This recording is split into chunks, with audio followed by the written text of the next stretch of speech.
Na Rádio SOS, um convite especial. Caminhando com Cristo, estudo bíblico no ar. Temas de fé e esperança pra iluminar. Caminhando com Cristo, vem aprender e caminhar.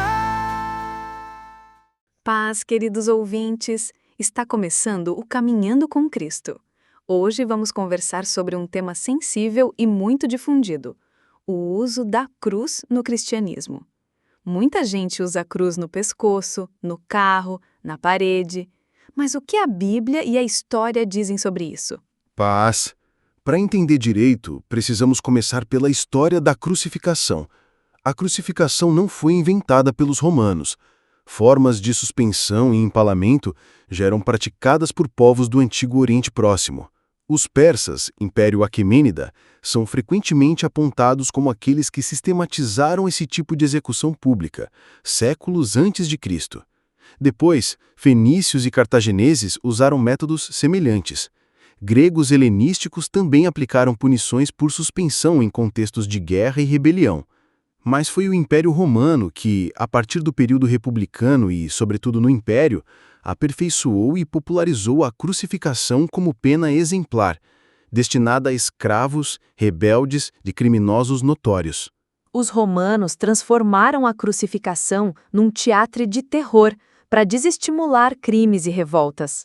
Normalmente, a vítima era açoitada, carregava o patíbulo, a viga horizontal, até o local da execução, era fixada com pregos ou amarras ao madeiro, erguida num lugar bem visível, à beira de estradas. Acima da cabeça colocavam uma tabuleta com a acusação. Havia variações do madeiro, em poste, em forma de T, em forma de uma cruz e em forma de X. Era morte lenta por choque, asfixia e hemorragia. E quando queriam acelerar, quebravam as pernas. Tudo isso era vergonha pública. E é nesse cenário que entendemos a morte do nosso Senhor. Jesus foi condenado e executado na cruz porque aquela era a pena romana para sediciosos e para dar exemplo. Biblicamente, existe ainda um peso teológico. Maldito todo aquele que for pendurado no madeiro, Deuteronômio 21, 23. O apóstolo Paulo conecta isso a Cristo. Cristo nos resgatou da maldição da lei, fazendo-se maldição por nós. Gálatas 3,13. Ou seja, ele assumiu a nossa maldição. A cruz em si não era sagrada, era um instrumento de morte e vergonha. E aqui vai uma reflexão simples que ajusta o foco. Se Jesus tivesse morrido enforcado, será que a gente usaria uma corda pendurada no peito? Se tivesse morrido decapitado, usaríamos uma lâmina como amuleto? O ponto não é o objeto, o ponto é o sacrifício de Cristo. O poder está em Jesus, não no madeiro. Exatamente. Por isso, a Bíblia fala da palavra da cruz. 1 Coríntios 1, 18.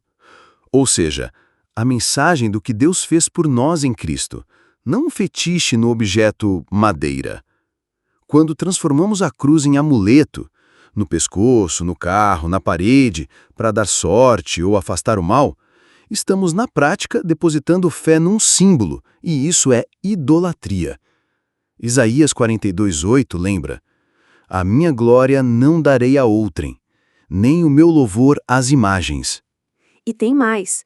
Há quem anuncie por aí: venha receber a bênção da Santa Cruz. Isso engana o povo. Quem abençoa é o Senhor. A cruz foi o patíbulo onde ele venceu o pecado por nós. Colossenses 2, 14 e 15 diz que Deus cancelou a escrita da dívida, encravando-a na cruz, e despojou os poderes das trevas. O triunfo é de Cristo, não do objeto. Jesus nunca mandou a gente carregar uma cruz de madeira. Ele disse: se alguém quer vir após mim, negue-se a si mesmo, tome a sua cruz e siga-me. Mateus 16, 24. A cruz que ele fala é a disposição diária de obedecer, morrer para o pecado, perseverar na vontade de Deus. Atos 5,30 e 1 Pedro 2,24 chamam a cruz de madeiro, sublinhando o escândalo.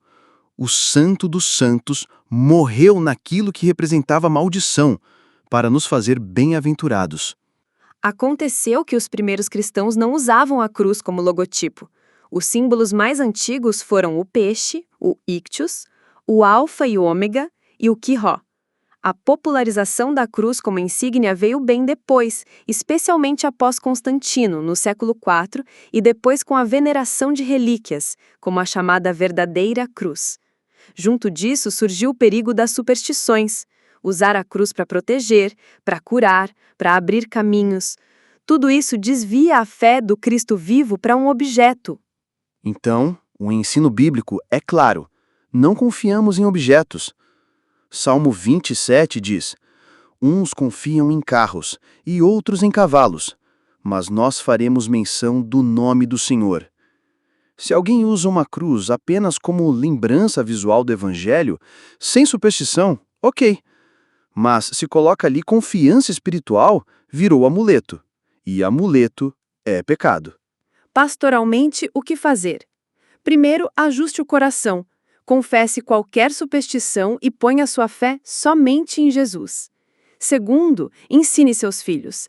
A vitória não vem de pingente, vem do sangue do Cordeiro. Apocalipse 12:11. Terceiro, seja criterioso. Rejeite convites do tipo campanha da Santa Cruz, água da cruz, toalhinha da cruz. Isso não é evangelho, é sincretismo. Quarto, volte à essência. Ceia, palavra, oração, santidade, serviço. É assim que a igreja vence. E para quem ficou com medo de desrespeitar a cruz, fique em paz. Não estamos desonrando o que Jesus fez. Estamos exatamente honrando ao dizer que a salvação é por Ele, não por um símbolo. A cruz foi maldita porque carregou os nossos pecados. Gálatas 3:13. A nossa glória não é no madeiro, mas no Cristo do madeiro. Quanto a mim, longe esteja a gloriar-me, senão na cruz de nosso Senhor Jesus Cristo. Ou seja, na obra que Ele realizou ali. Amém. Vamos encerrar orando. Senhor Jesus, obrigado porque levaste sobre ti a nossa maldição. Livra-nos de toda superstição e de toda idolatria. Que a nossa fé esteja somente em ti e na tua obra consumada. Ensina-nos a tomar cada dia a cruz da obediência e te seguir. Em teu nome, amém. Amém. Esse foi o Caminhando com Cristo. Se precisar conversar, buscar aconselhamento ou oração, nossas portas estão abertas. Deus abençoe você e sua casa. Até o próximo programa.